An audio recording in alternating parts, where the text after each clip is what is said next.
Architect Frank Lloyd Wright championed the open office concept. Very loud and very distracting.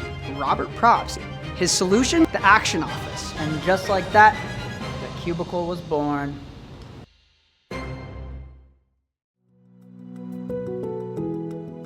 So now we know where the cubicle started, but how did it take over the office?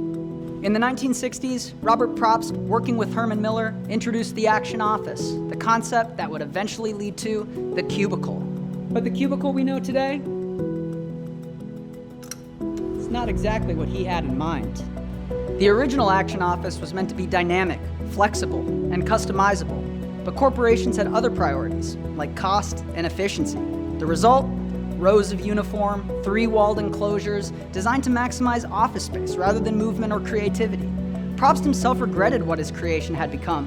He called modern cubicle farms monolithic insanity, believing they trapped workers instead of empowering them. What started as a vision for a more adaptable workspace had turned into a sea of beige boxes. Whether he liked it or not, cubicles were a hit. By the 1970s and 1980s, companies were expanding fast, and real estate wasn't getting any cheaper. The cubicle became a cost-effective alternative to private offices, allowing businesses to fit more employees into less space without throwing them all into a noisy bullpen. And let's be fair, cubicles had some perks for workers too. Unlike the open office layouts of the past, employees finally had a space of their own. They could pin up photos, calendars, even the occasional Dilbert comics. And managers liked them too.